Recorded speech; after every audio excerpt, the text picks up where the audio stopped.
Hello everyone, welcome to bright IQ। तो आज हम लोग सॉल्व करने वाले हैं एक्सरसाइज 4.4 के कुछ इंपॉर्टेंट क्वेश्चन को।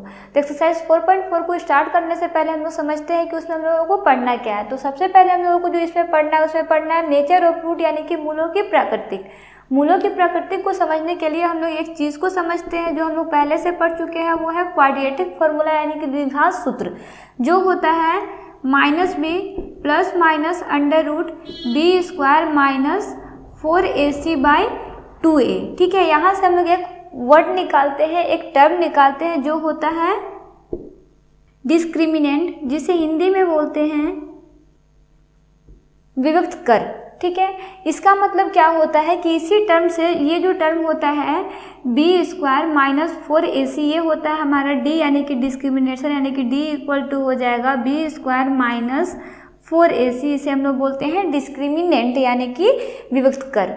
ठीक है, अब ये हम लोग क्यों निकालते हैं, तो देखो इसके अकॉर्डिंग हम लोग निकालते हैं नेचर ऑफ रूट, यानी कि मूलों की प्राकृतिक को। हम लोग मूल तो पहले से पढ़ चुके हैं एक्सरसाइज 4.3 में कि हम लोगों के पास जब भी कोई दो द्विघात समीकरण दिया जाता था तो उसके हेल्प से हम लोग जो भी दो मूल निकालते थे उसकी प्राकृतिक कैसी होती थी। तो देखो हम लोग उसकी प्राकृतिक को समझते कैसे हैं। तो जैसे अगर हमारे पास दो रूट निकला, अगर दोनों रूट का मान बराबर हो, जैसे मान लो कि एक रूट का वैल्यू 2 निकला, दूसरा भी रूट का वैल्यू 2 निकला, दोनों बराबर है, तो उस समय हम लोग उसकी प्राकृतिक को क्या बोलेंगे। जब एक रूट का मान 2 निकला, एक रूट का मान -3 निकला, तो उसकी प्राकृतिक को क्या बोलेंगे।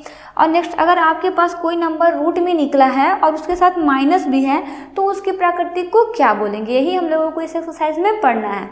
इसी के लिए हम लोग एक टर्म लिखते हैं जो होता है डिस्क्रिमिनेंट, जिसमें कि हमारा यही क्वाड्रेटिक फॉर्मूला से निकल करके आता है। अब देखो इसमें हम लोगों को क्या पढ़ना है कि जब d इक्वल टू 0 होगा, यानी कि डिस्क्रिमिनेंट जब 0 होता है, तब हमारे पास दो इक्वल और रियल रूट आता है, यानी कि दो हमारे पास बराबर और वास्तविक मूल आते हैं। जैसे हमारे पास 2,2 हो गया, ये क्या है, बराबर भी है और वास्तविक भी है। उसी तरह से जब d बड़ा होता है 0 से, तो हमारे पास दो डिस्टिंक्ट और रियल रूट आते हैं, यानी कि दो रूट तो हमारे पास मिलते हैं, दो मूल मिलते हैं, लेकिन दोनों मूल जो होते हैं वो अलग अलग होते हैं, बराबर नहीं होते हैं। जैसे 2,-3।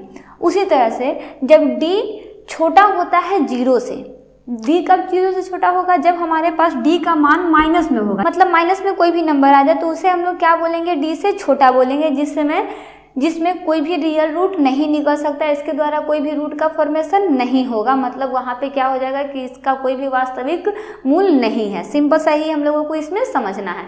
तो चलिए हम लोग स्टार्ट करते हैं एक्सरसाइज 4.4 के क्वेश्चन नंबर 1 को। तो हमारे पास एक्सरसाइज 4.4 का क्वेश्चन नंबर 1 दिया हुआ है 2x square minus 3x plus 5 equal to 0। तो सबसे पहले हम लोग इसका निकालते हैं विभक्त कर, यानी कि डिस्क्रिमिनेंट, जिसमें हम लोगों को यहाँ पे ज़रूरत किसका पड़ेगा, ए, बी और सी का। तो हेयर ए का वैल्यू क्या हो जाएगा, 2 हो जाएगा, बी का वैल्यू -3 एंड सी का वैल्यू हो जाएगा 5। ठीक है, डिस्क्रिमिनेंट का फॉर्मूला क्या होता है, तो ये होता है B square minus 4ac। B square यानी कि बी मेरे पास कितना है, 3 है, यानी कि ये हो जाएगा -3 का स्क्वायर -4 इंटू ए का वैल्यू कितना है, 2 है, बी सी का वैल्यू कितना है, 5 है। 3 का स्क्वायर करेंगे, यानी कि माइनस से माइनस खत्म हो जाएगा, माइनस मल्टीप्लाई होकर प्लस हो जाएगा, 3 का टेबल 3 टाइम्स पढ़ेंगे 9 आएगा, माइनस इसको मल्टीप्लाई करेंगे तो ये हो जाएगा 40। इसे सॉल्व करते हैं, तो सॉल्व करने के बाद d का वैल्यू जो आता है वो कितना आएगा, -31 आएगा, यानी कि यहाँ पे d इज लेस देन 0 हो जाएगा। तो देखो अभी मैं आपको जस्ट समझाई थी कि अगर d का मान 0 से छोटा हो तो इस कंडीशन में कोई भी वास्तविक मूल नहीं निकलता, यानी कि कोई भी रियल रूट नहीं निकलता। तो सिंपल से हम लोग यहाँ पे आंसर क्या लिख देंगे, नो रियल रूट्स, कोई भी वास्तविक मूल इसका नहीं है। बस हम लोगों को यही यहाँ पे लिख करके इसको एंड कर देना है। अगर इसी जगह पे अगर हमारे पास यहाँ पे d का वैल्यू बड़ा आता या तो फिर बराबर आता 0 के, तो उस कंडीशन में हम लोग क्या करते, उसका दो रूट निकालते किसी भी मेथड से। तो नेक्स्ट हम लोग क्वेश्चन नंबर फर्स्ट के सेकंड को देखते हैं, जिसमें क्या है 3x square minus 4 under root 3x plus 4 equal to 0। इसमें से हम लोगों के पास जो a b c दिया हुआ उसे हम लोग लिख लेते हैं। तो here a equal to 3, b equal to 4 under root 3 and c equal to 4। ठीक है, डिस्क्रिमिनेंट का फॉर्मूला हम लोग लिख लेते हैं जो होता है B square minus 4ac, B square यानी कि बी का वैल्यू मेरे पास कितना है 4√3 दिया हुआ है, तो हम लोग इसे लिख लेंगे 4√3। देखो यहाँ पे एक चीज़ गलती हो रहा है ना, बी का वैल्यू देखो हमारे पास साइन भी साथ में होता है ना, तो बी का वैल्यू क्या है -4√3 है, यानी कि ये क्या हो जाएगा आपका माइनस में होगा, ठीक है। तो ये हो जाएगा -4√3 का स्क्वायर -4 इंटू ए का वैल्यू कितना है 3 है, सी का वैल्यू कितना है 4 है। अब देखो ये स्क्वायर जो है ये 4 पे भी है, √3 पे भी है, तो 4 का स्क्वायर करेंगे तो कितना हो जाएगा, ये हो जाएगा 16, क्योंकि माइनस माइनस मल्टीप्लाई होकर प्लस हो जाएगा। उसी तरह से √3 का स्क्वायर करेंगे तो स्क्वायर से रूट कैंसिल हो जाएगा, कितना बचेगा सिर्फ 3 बचेगा। नेक्स्ट हम लोग इधर मल्टीप्लाई करेंगे, 4 को 3 से मल्टीप्लाई करेंगे 12 हो जाएगा, यानी कि 12 इंटू 4। यहाँ पे डी इधर चल ही रहा है एक लाइन से, ठीक है। तो यहाँ पे डी इक्वल टू कितना आ जाएगा, इसको मल्टीप्लाई करेंगे ये होगा 48, इसे भी मल्टीप्लाई करेंगे ये हो जाएगा 48, यानी कि डी का वैल्यू क्या आ गया, यहाँ पे 0 आ गया। डी इक्वल टू 0 आ गया, मतलब क्या है कि इसका प्राकृतिक जो होगा यानी कि इसका नेचर जो होगा वो कैसा होगा, तो वो नेचर जो होगा वो रियल होगा और इक्वल होगा, यानी कि वास्तविक और सेम होगा।